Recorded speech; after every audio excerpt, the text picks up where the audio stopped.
All right, I've gone ahead and saved my progress so far, just in case you, for some reason, want to catch up with me and match my changes. Go over here to the Load Mesh button, click on it. You'll find this file called phase1.msh. And I'm breaking this project into phases just to make it easier to follow. I'm going to cancel out because we're already seeing the effect of phase 1 here. Even better, go ahead and work along on your own, and if you see fit, go ahead and save a few incremental mesh files. It's a really good idea, especially in the case of this image, because this is a pretty complicated project. All right, I want you to see something where the fabric is concerned. Notice if you zoom in on the pants, we have this sort of plaid pattern going on here.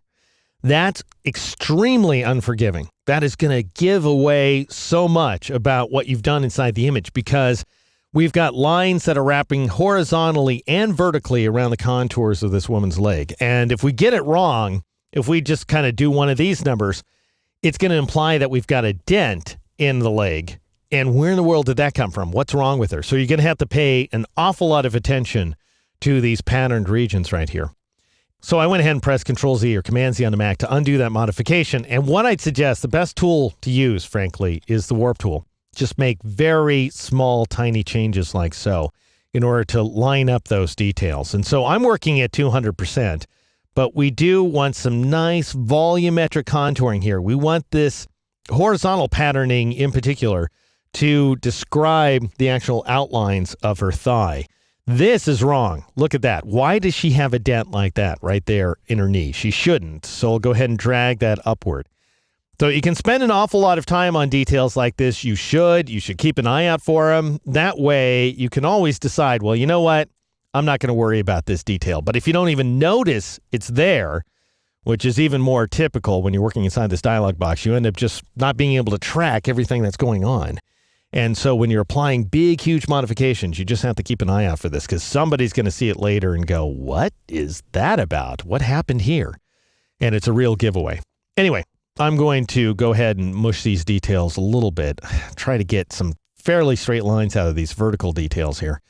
And maybe drag her knee over a little bit. I guess it makes sense that the fabric sort of lifts right there at that location, but we don't want a bunch of sort of curvy stuff going on here. We don't want the pattern to just wiggle back and forth randomly. Another place where we don't want random wiggly variations is along the edge of her arm. Notice how her arm kind of bulges out here. And of course, your results are going to be different if you're working along on your own there. But notice in my case that it bulges out and then it comes back in and it bulges out again and then it comes in and it makes for sort of a wiggly flesh effect. And that just can't be good. We want to trim that up, make it nice and even. And here's the way to do it. When you're working along edges like this, it doesn't work so good in the patterns, but it works awfully nice out here on the big edges. Grab your pucker tool.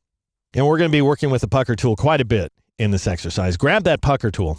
And what I'd like you to do is reduce the size of your cursor quite a bit. Then click at the top of the detail. So imagine we want to go ahead and taper this entire edge.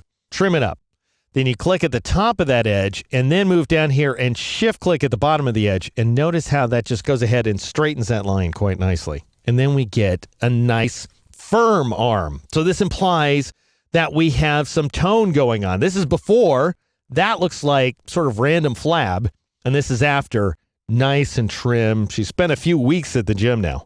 All right, let's go ahead and zoom out here. Check out what's going on the other side. Might as well. I do this with arms all the time, actually. This is a great arm technique. It's also very good for legs. We don't have that kind of leg detail, though. We don't have the leg set against a white background. Instead, what we have is these legs set against this fabric background. So we're going to have to be careful. They're also right next to each other. So I'm going to add a little bit of definition to these legs by trimming the ankles slightly. So we have some additional contrast, which I think will lend some visual interest to this image. Contrast between the ankles and the calves.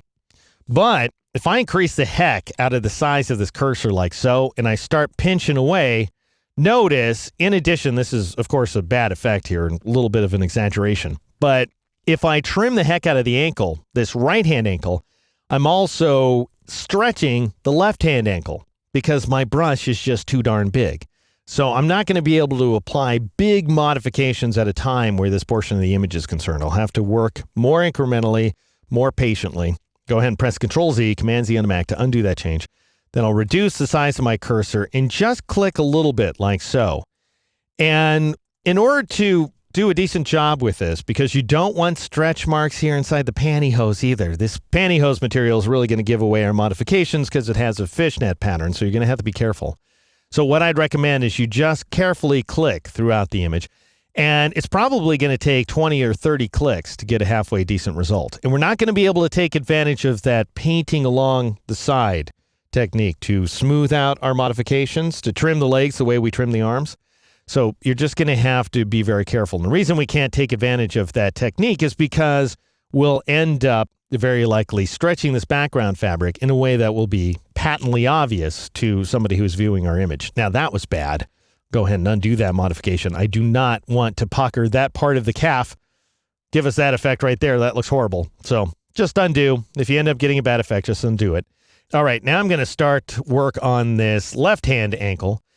And I'm probably going to trim it a little less. It doesn't need quite as much trimming. It was a little slimmer in the first place, and it's facing forward, so it probably would benefit from looking a little thicker.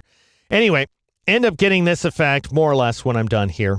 If you feel like bringing the fabric down onto the knees, you could also trim that using the pucker tool like so. And then finally, you'd switch back to something like the warp tool and drag down. And when I say something like the warp tool, I mean exactly the warp tool. It is by far the most flexible of the tools, and it is that tool that you need for finessing details. All right, this takes us pretty well into the modifications that I want to apply.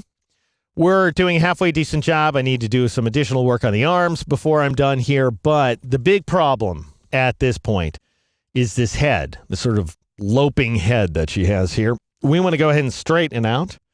And that's going to require a little bit of masking, and I'll show you how to create such a mask in the next exercise.